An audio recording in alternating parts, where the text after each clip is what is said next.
Legal.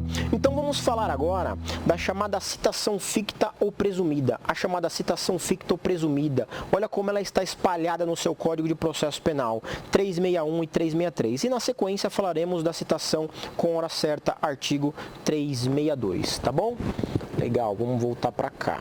Agora você está me vendo novamente. Muito bem, minha gente, preste atenção.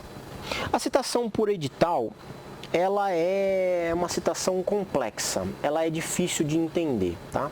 A citação por edital, ela é difícil de entender, inclusive porque em 2008 foi revogado parte do Código de Processo Penal e você vê que os artigos que falam da citação por edital ou citação ficta, eles ficaram completamente sem sentido, eles ficaram de modo bem ilógico no Código de Processo Penal. Se você abrir aí o seu Código de Processo Penal, você vai ver lá que o 363 tem incisos revogados, tem parágrafos vetados, então fica uma salada, né? E aí o parágrafo, o 364, ele faz menção a dispositivos que foram revogados, então por isso mesmo que eu estou aqui para te ajudar nessa interpretação, tá bom? Então olha só, abrindo lá o seu 361, ele vai dizer que o prazo para citar por edital o réu é de 15 dias. Quer dizer, eu preciso, desde a citação efetiva dele, deixar anunciado em um edital, deixar anunciado, publicado em veículos de comunicação, publicados na porta do fórum, no edital do fórum, que a pessoa ela está sendo citada. Isto é citação por edital. É o réu que não é encontrado e então por ele não ser encontrado, eu deixo afixado na porta do fórum, chamado edital, eu deixo afixado, eu publico em canais de comunicação oficial que fulano de tal está sendo citado pela prática de tal. Portanto, ele deve comparecer em juízo para a resposta à acusação. A ideia da citação por edital é a mesma. Se você abrir o seu artigo 364, ele vai fazer menção de que o edital pode ser de 15 dias ou de 90 dias, mas ele faz remissão a dispositivos já revogados.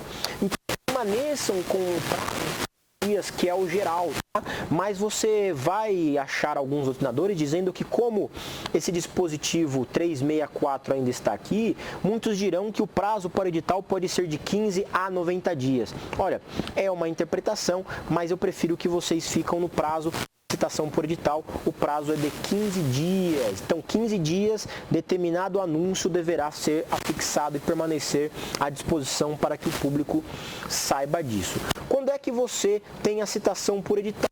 Quando a pessoa não é encontrada. Então, quando o réu não for encontrado, é o que fala o 361. O réu não é encontrado. Agora, veja só, o réu não é encontrado por vários motivos.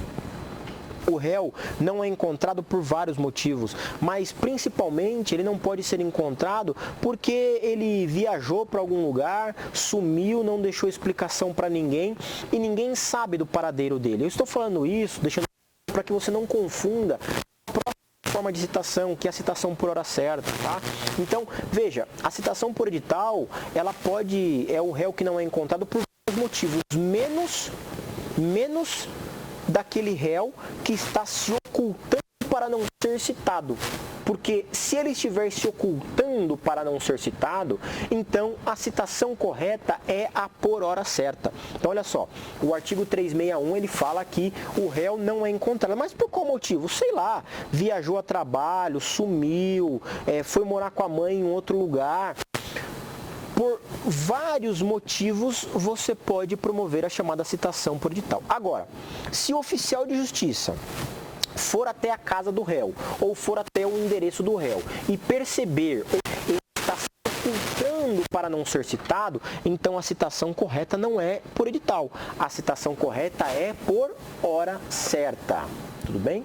A citação por edital, ela tem alguns requisitos que você encontra no seu artigo 365. O 365, ele traz os requisitos, 365, ele traz os requisitos da citação por edital, tudo bem? E o parágrafo único, ele menciona que o edital deverá ser afixado à porta do edifício, devendo ser levado à publicação em jornal ou meio de comunicação oficial, tudo bem? Legal? Beleza.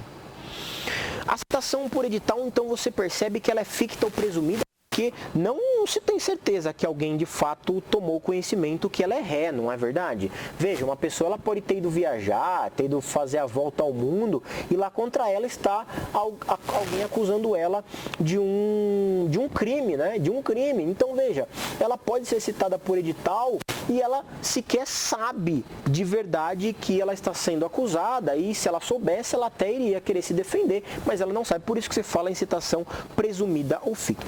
Ora, se ela é ficta, se ela é presumida, se então eu não tenho a certeza que o réu tomou conhecimento da existência daquele crime, você há de convir comigo que é possível que o réu, o processo comece, que o juiz entenda que o processo deva dar início, né, deva ter a sua marcha processual iniciada, só que o réu não sabe, está em lugar incerto e não sabido, como a antiga redação do Código de Processo Penal falava.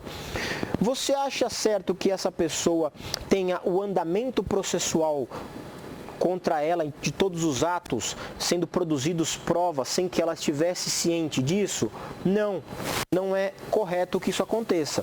Por isso que é necessário, nos termos do Código de Processo Penal, que se o réu não comparecer, em qualquer caso, né, inclusive na citação por edital, que seja dado a ele um defensor dativo. Tudo bem. Então, na citação real, quando o réu não comparece nem nomeia advogado, veja, ele foi citado, o juiz sabe que ele foi citado, só que ele não comparece em juízo nem nomeia advogado. Isso para citação pessoal. O que o juiz faz? Ele nomeia um defensor dativo. Ele vai encaminhá-lo para a Defensoria Pública ou para um advogado fazer as vezes dele. E muitas vezes esse defensor nem conversa com o próprio réu. E aí o processo continua. Essa é a forma da citação ficta. Esta é a forma da citação real. A citação ficta, a citação por edital, como é que é feita? É dado o andamento do processo quando o réu citado por edital não comparece. Você vai até o 366. Diz lá, se o acusado citado por edital não comparecer nem constituir advogado, porque ele pode constituir advogado. Se ele constituir advogado, o que importa é a defesa técnica, o processo continua. Ficarão suspensos o processo e o curso do prazo prescricional, podendo o juiz produzir antecipadamente as provas, podendo, não é obrigatório, consideradas urgentes e, se for o caso, decretar a prisão preventiva do réu. Se for o caso, decretar a prisão preventiva do réu. Por que se for o caso? Porque pode ser que realmente o réu não esteja se ocultando, pode ser que ele não esteja foragido, pode ser que ele realmente não saiba da existência daquela ação penal, que ele tenha ido viajar por 3, 4 meses e aí quando ele volta tem um mandado de prisão contra ele, é injusto.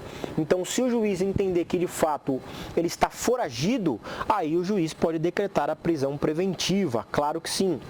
O juiz pode produzir antecipadamente as provas? Pode produzir se ele identificar que uma outra testemunha vai viajar e vai ficar fora do país, ou uma outra testemunha é idosa e que, portanto, deve colher contra ela, os depoimentos e tudo mais. Só que o juiz não pode produzir todas as provas. Antigamente, o que o juiz fazia? Ele produzia todas as provas ele produzia. E aí, obviamente, que se tratava de uma verdadeira injustiça contra o réu. Tudo bem? Legal, minha gente? Então, o 366, anote aí, nós estamos falando da suspensão do processo. Suspensão do processo. Quando é que ocorre a suspensão do processo? Apenas na citação por edital, quando o réu não constitui advogado nem comparece para se defender. Quais são as consequências dessa suspensão do processo? As consequências são suspensão do processo e do prazo prescricional e possibilidade do juiz produzir antecipadamente as provas consideradas urgentes e decretar a prisão preventiva. Isso é difícil, talvez você tenha entendido aqui porque eu estou explicando para você, mas entender isso sozinho é complicado e eu estou falando para você que isso é amado pela OAB, isso é amado pelos concursos públicos. Então, anote a suspensão do processo. Acontece suspensão do processo na citação real? Não. Se o réu não comparece nem constitui advogado, então o processo é suspenso? Não.